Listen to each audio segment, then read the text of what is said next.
All right, hundreds of top military leaders leaving their posts since President Obama took office. Why, I ask, and who is filling that void?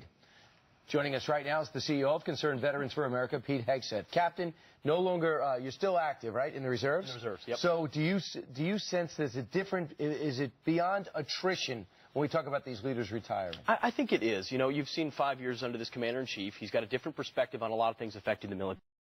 There's been an emphasis on sort of social egalitarianism versus military readiness. So if you're looking at gays in the military, you're looking at women in combat, even the way we frame radical Islam and talking about that with what happened at Fort Hood, he's got a perspective about what this military should look like and how it should be used. And over 5 years, you're going to see the warfighter, independent-minded types slowly sifted out, and instead how might you put it, a little bit more your house cats that are willing to go along with this agenda that isn't necessarily in keeping usually with the way military does. Well, where's the agenda coming from? Is it from 1600 Pennsylvania Avenue, or is it inside the Pentagon? Well, I think so. I mean, you look at how quickly they moved on things like women in combat, how quickly they moved on repealing Don't Ask, Don't Tell, how quickly they stripped out the phrases radical Islam from the articulation of the threats that we face. That is a top-down perspective. Sure. About a way they want to change this military. This commander-in-chief doesn't have any military background, isn't very familiar with it, doesn't have close relationships with most of his top generals,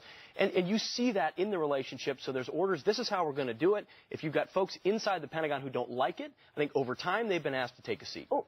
Let me ask you this, and maybe this is just too common of a question, but if it seems as though there's a softening then of military leadership intentionally being placed, what does that do to our national security? I mean, it seems as though it can only weaken it. It can only weaken it. It also, what does it do about morale?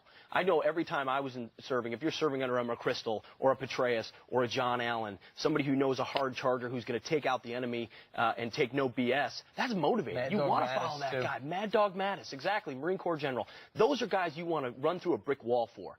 But when you know you've got a general or somebody who's a little bit more politically minded, going to couch a statement, does he have my back? That hurts morale. And you know what hurts morale, too, after talking to guys like you, is the rules of engagement. And it's up to the commanders, the generals, to get in there and get their hands dirty, their hands in the ground, and go, Mr. President, you know, Joint Chiefs of Staff, it's not going to be effective. Our getting killed down the field because they're not allowed to kill the bad guy. It trickles all the way down. I had a colonel in Iraq in 2005, 2006.